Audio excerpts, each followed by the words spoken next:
Notre secours est dans le nom du Seigneur qui a fait le ciel et la terre. Après avoir tout détruit, on a dit qu'on allait tout reconstruire. On avait déjà commencé chapitre 33. Je ne sais pas si vous avez fait attention au changement de style. Il est assez subtil, hein. Mais le prophète qui est devenu un veilleur, qui appelle à la responsabilité individuelle, ça veut dire qu'on est passé d'une logique de jugement à une logique de conversion. Il ne s'agit plus de détruire, il s'agit de guérir et de guérir de l'intérieur. L'appel à la responsabilité. Et voilà que maintenant, dans ce chapitre, on va passer de l'appel à la responsabilité individuelle à l'appel à la responsabilité institutionnelle. Un discours célébrissime sur les bons et les mauvais pasteurs. C'est quoi la différence entre un bon et un mauvais pasteur? Je vous laisse avec cette question. Ézéchiel 34-35.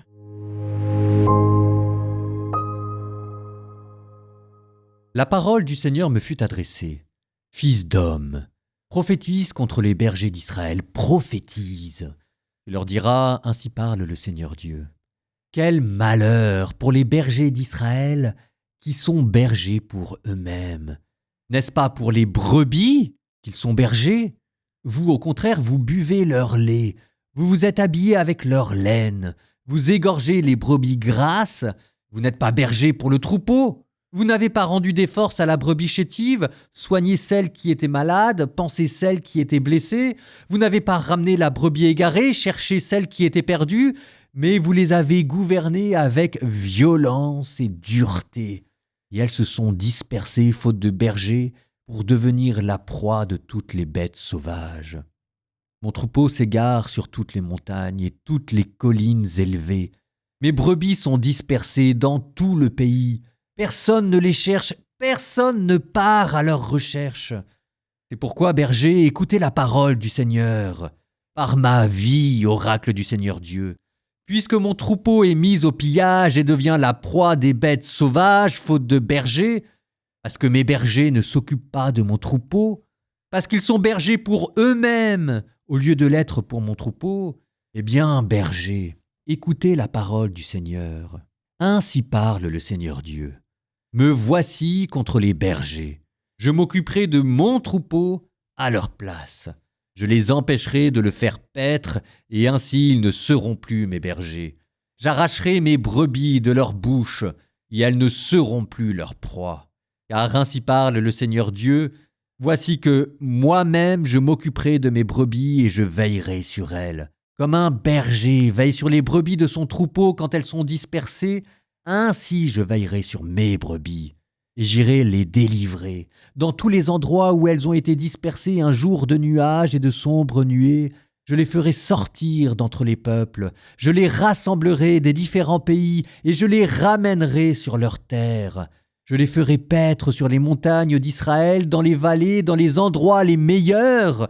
Je les ferai paître dans un bon pâturage, et leurs brebis seront sur les hauteurs d'Israël.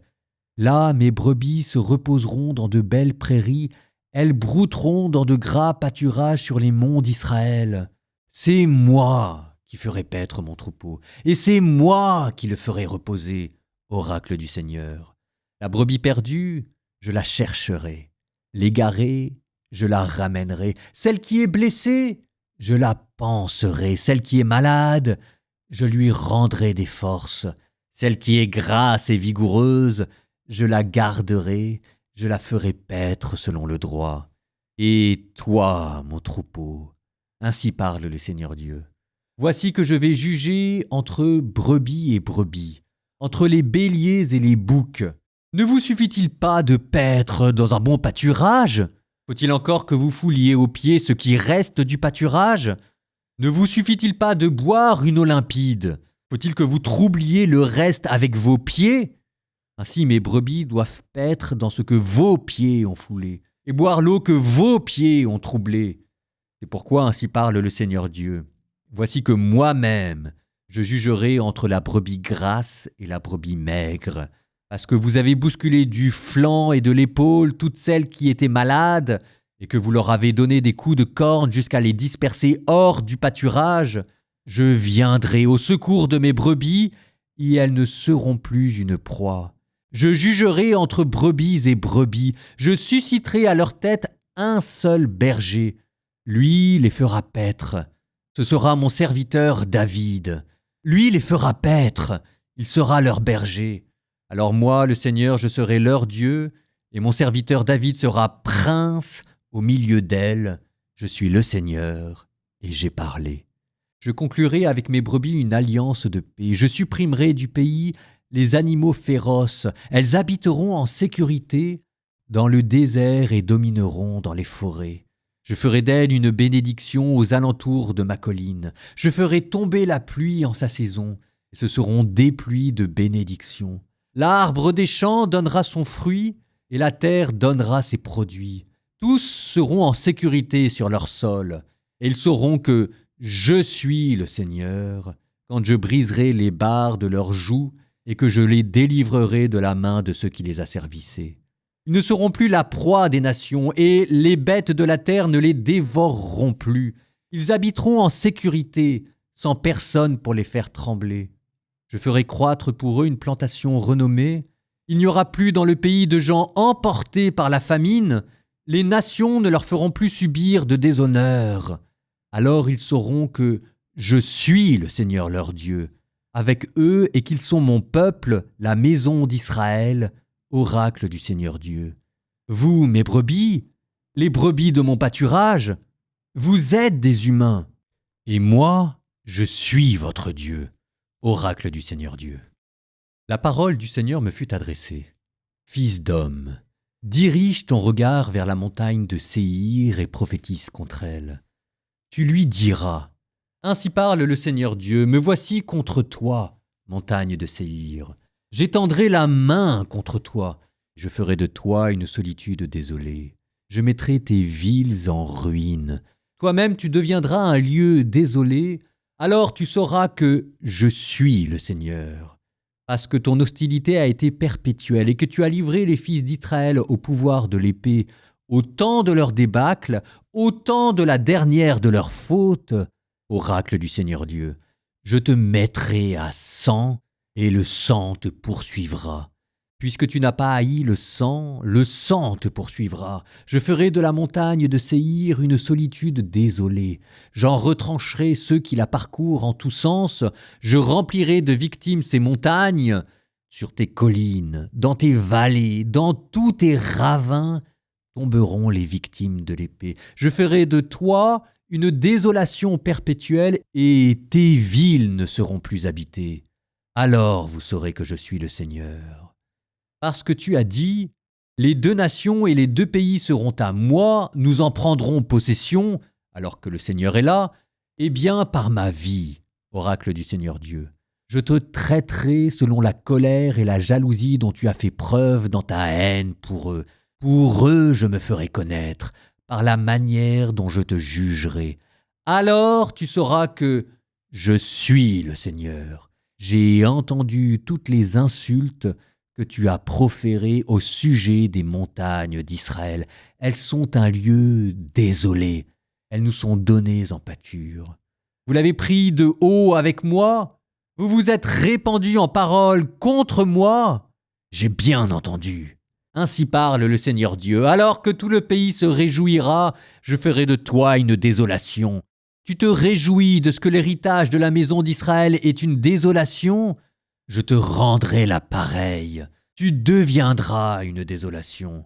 Montagne de Séhir, pays d'Édom tout entier, alors on saura que je suis le Seigneur.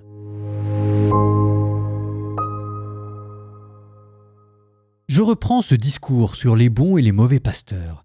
On a commencé d'abord dans ce chapitre à parler des faux pasteurs. Verset 2, vous vous êtes nourris vous-même et non les brebis. Ça, c'est la figure de l'abus spirituel, ce qui reste quand même d'une brûlante actualité. Vous avez 3 abus qui étaient dénoncés. D'abord, un abus de pouvoir, le plaisir de faire sentir son pouvoir sur les autres. Un abus financier, c'est-à-dire profiter des brebis pour se nourrir sur le dos de la bête, si jamais je puis dire. Et 3e abus, cette fois-ci sous l'ordre de la négligence. Laisser les faibles errer, laisser les blessés sans soin.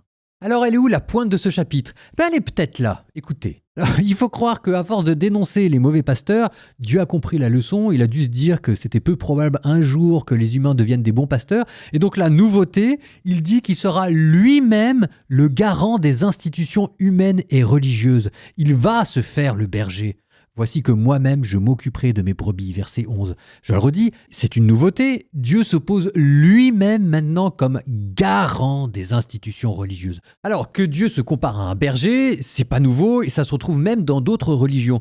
Mais là, il donne l'impression d'intervenir directement dans la pastorale. Et ça, c'est nouveau. Là, il vous dit qu'il va chercher, rassembler, guérir, et même ça va plus loin, parce qu'il ne suffit pas de guérir les maladies, il faut aussi rendre les gens heureux, il va donner du repos. Alors, comment est-ce qu'il va le faire exactement? Comment est-ce qu'il va intervenir directement? Ça, c'est pas dit dans le chapitre, il faudra attendre encore un peu. Ah si, vous avez quand même une indication qui est donnée verset 23. « Je susciterai un pasteur unique, mon serviteur David ». La figure messianique d'un roi à venir qui sera comme le pasteur, l'image de Dieu qui intervient directement dans le peuple. Là, le Messie à venir, c'est plus un roi, c'est plus un guerrier, c'est un pasteur. C'est une image de la tendresse bucolique, l'ère messianique. Ce qui fait que, après ce discours sur les bons et les mauvais pasteurs, c'est Jésus qui se l'appliquera lui-même et ça vous donnera cet autre discours extrêmement beau, le bon pasteur Jean 10. Je suis le bon berger. Jésus va devenir le moyen par lequel Dieu va intervenir directement dans l'histoire pour garantir la justice des institutions. Alors, je reviens à Ézéchiel. Autre particularité de son discours, écoutez ça. Verset 20. « Je jugerai entre la brebis grasse et la brebis maigre. » Dieu ne va pas seulement intervenir sur les institutions, il va intervenir dans les institutions, au sein même du peuple. Ça fait écho à ce qu'on avait dit de l'appel à la responsabilité individuelle. C'est pas simplement les mauvais pasteurs qui exploitent le troupeau, c'est à l'intérieur du troupeau, il y en a qui oppriment leurs frères. Verset 21, on vous disait qu'il y avait le plus fort qui poussait les autres avec leurs cornes. Là, jusqu'à présent, on s'en prenait surtout aux élites pour dire qu'elles avaient dévoyé le peuple. Bon, l'appel à la responsabilité morale individuelle, si jamais on veut jouer le jeu jusqu'au bout, c'est-à-dire que maintenant on ne pourra plus non plus se cacher derrière les chefs et les élites, c'est chaque brebis qui va être responsable maintenant. Et c'est là que vous aviez ce verset, le verset 25, « Je conclurai avec mes brebis une alliance de paix ». C'est plus avec David le roi simplement qu'il conclut une alliance. L'alliance va passer du chef au peuple lui-même. Alors ça, j'en dis pas plus, mais vous sentez qu'on est en train de monter en puissance là? Attendez le chapitre 36. Proverbe 13, 16 à 20. « Tout homme avisé agit à bon escient, mais l'insensé déploie sa folie. Un messager malveillant tombera dans le malheur. Le remède, c'est un ambassadeur fidèle.